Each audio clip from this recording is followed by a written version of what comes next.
Alright, so welcome back to SouFLoTV again, everybody. It's your host with the most. So I went and did my research just to make sure, because I hate to say things that are not so. Even though I'm the type of person where if I'm wrong, I stand corrected when people correct me with facts. But from 2009 to I believe it was 2014, the police commissioner of Jamaica was Owen Ellington. Alright, so when people like Chucky Brown or Chuck Brown are come and say no, say the police commissioner them used to send down orders and give them pictures of man for kill and all these things. We're talking about that same guy. We're talking about the same guy that sat on the TVJ and said Vybz Cartel is the leader of a gang that's responsible for over 100 murders across the island. Alright? Now you have police officers who are now in prison and charged with murder that are pointing to this guy as the one that was actually giving orders for them to do the murders. Alright, so the police death squad that taunted the streets of Clarendon between 2009 and 2012, that is completely under Owen Ellington's guardianship, leadership, carrying out extrajudicial killings allegedly at the behest of senior officers of the Jamaica Constabulary Force, numbered 16 strong, according to Constable Chucky Brown. 16 strong. So Chuck let us know, he's letting us know that it was 16 of them on the team. And it was 16 of them that ran Clarendon and committed murders all across Clarendon through orders from their higher ups. So, Brown, who is on trial for murder in the Home Circuit Court in downtown Kingston, said that get this part, guess why they chose him to be a part of the death squad? They chose him to be a part of the death squad because, listen, Brown, who is on trial for murder in the Home Circuit Court in downtown Kingston, said that he was chosen to be a member of the death squad because he had the heart to do wickedness. So remember now, here at SouFLoTV, we talked about police officers in Jamaica. And I remember someone coming on and saying, yo, SouFlo, why you always talk bad about the police them in Jamaica? And I had to let them know that I don't always talk bad about the police in Jamaica. I always talk good as well. Because anything I ever did talking about police in Jamaica, please remember that I did 10 years in the U.S. Army Infantry. The infantry, which I did, is law enforcement part. The only difference is our mission is to close with and destroy the enemy, and I didn't do it on American soil. We met them in their place. Understand? So the thing about it is I understand perfectly how this works. Taking command from higher up and executing. You understand? So when I come and speak, I'm not throwing everybody under the bus. I understand when someone goes rogue. I understand when a person in a position of authority does things they're not supposed to do and send down orders that they're not supposed to send down.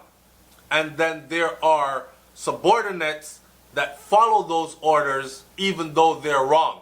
You understand? That's why I always start up my video them and say, big up to the good police officer them, because there are some good police officers. I grew up in Jamaica. I know friggin' people that grew up with me that wanted to be police officers, and they only wanted to be police officers to protect and make better the place, the land which we love. Yeah?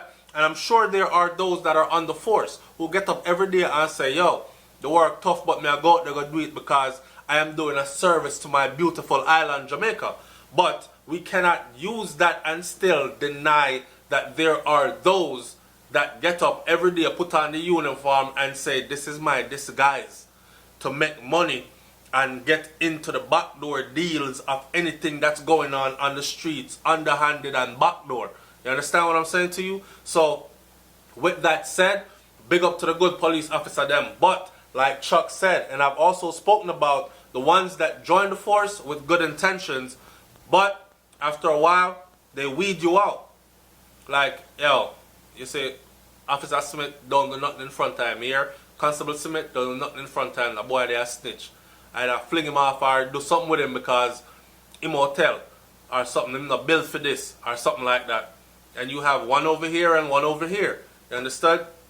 Brown, who is on trial for murder in Home Circuit Court in downtown Kingston, said that he was chosen to be a part of the death squad in Clarendon because he had the heart to do the wickedness. Remember that.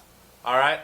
Now, the policeman was speaking during an August 2013 interview with the Independent Commission of Investigations, or INDECOM as they are known as, an edited version of which was played in court on Thursday of the 7-member jury. Juror heard Assistant Commissioner of INDECOM, Hamish Campbell, cautioning Brown on the tape. During the interview, Campbell could be heard asking the constable, remember, Brown is the police officer that is confessing everything. Campbell cautioned Brown during the interview. Campbell said, asking Brown, you understand that you're being recorded, right? And he was also telling the Brown that whatever you say can be used against you in the court of law in the Brown. You understand that also, right? The policeman, who is Brown, could be heard saying, yes, I am well aware of these possibilities and the consequences, but I am willing to speak anyways. Alright. According to Brown, because there are speculations out there, people are saying, well, INDECOM probably set him up. Or INDECOM, no, he came in and he told all of it. And if you haven't seen the other videos, let's catch you up in this one. He told because he was being framed by his own wolves. Alpha Wolf. He was being framed by his own wolves for a murder he didn't commit. And he said, no, I'm not going to take it. Before I take that, I tell upon everybody. I wasn't even on duty when it happened. Jurors listened intently as Brown confessed. At one point during the recording, Brown even laughed as he signed copies of the interview that he gave to INDECOM. And he said, me signing myself right into prison now. Yes, sir.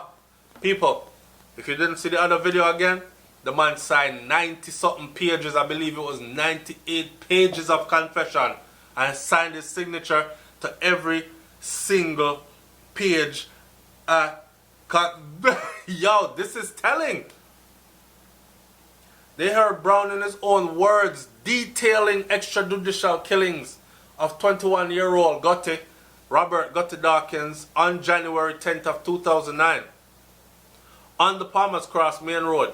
Brown said that he was the designated driver of the car, which was a white Toyota Probox motor car with a fake license plate that was used in the incident. Now, mind you, he already called out police commissioner name, called out police commissioner at the time, and actually said they would provide them with vehicles, fake license plates, and guns to plant on the scene. And still, nobody is saying, okay, so how come the police commissioner at that time, who he's calling, and all the superior officers, how come they're not on trial? How come Brown is the only one that's locked up? Did you shoot him yourself? They asked him. Did you fire the gun? Campbell asked him. Brown said, no, but I was there. I was a part of that team. When pressed by Campbell as to who fired the gun, Brown said, Constable L and 2 other cops. So, 3 people shoot up the man, them, you know. Wow. According to Brown, rank and file members of the JCF risked damaging their career if they did not carry out the illegal commands of their superiors, which, like I've said before, these officers, there are people that go into the force with all good intentions, but if you're not a part of the pack, you got to go. He provided INDECOM with the telephone contacts. Catch this part. He provided INDECOM with telephone contacts and numbers he had on his phone, who he was supposed to call after every killing. He gave it to INDECOM. He said, here. He also said to them, he provided INDECOM with the telephone contacts of several senior officers. That's what I'm saying. Where are these senior officers today? Why is Brown the only one that's in prison?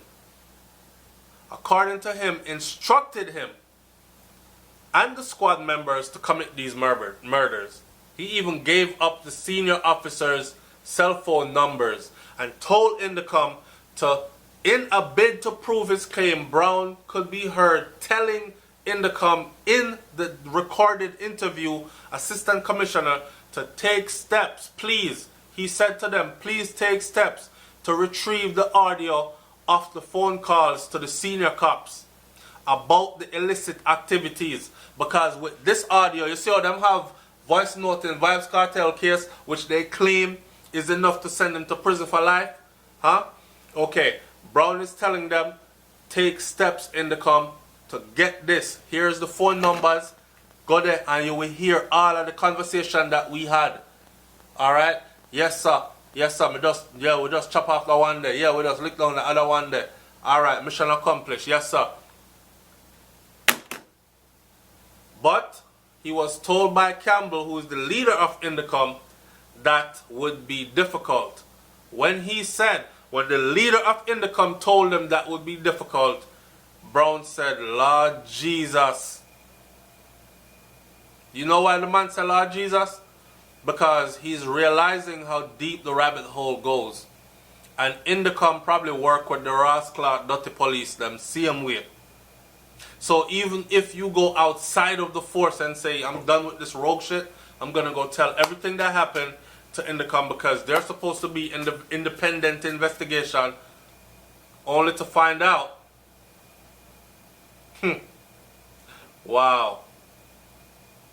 Only to find out that they are actually a part of what you're trying to get away from, or what you've been involved in the whole time.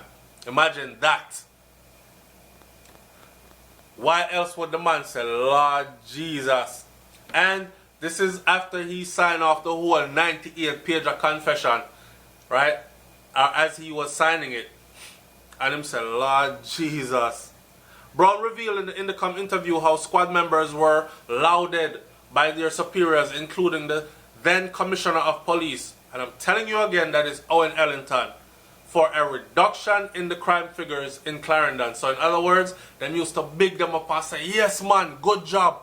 You know, see how crime gone down, the boy them afraid, them run gone, go hide or gone somewhere else. You clean up Clarendon. Brown said the then Minister of National Security would also attend functions where squad members were being lauded. In other words, they were given medals and trophies and whatever else for doing what they did out on the streets. Killing people then.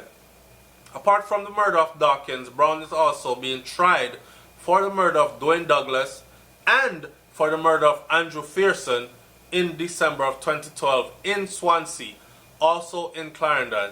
He is also being tried for conspiracy to murder and shooting with intent. The trial will enter its 4th week coming up Monday. Now, here's my thing. How them a charge this a one man with so much murder, and he's giving up so much information, and I don't hear anything about any of the people that he's rolling over on, giving up their stuff, being brought to justice either. That's something that we have to look into. I'm going to leave this video right here, and I hope you catch the next one. Alright, it's going to be a few of them. Stay with the whole series because I want to see where this is going. It's SouFLoTV, man. Like, comment, share, subscribe. Leave your comment in the comment section below. And like I said before, some police clean, but enough of them dirty in a blouse and skirt. You hear? Be careful. I'm out. Peace.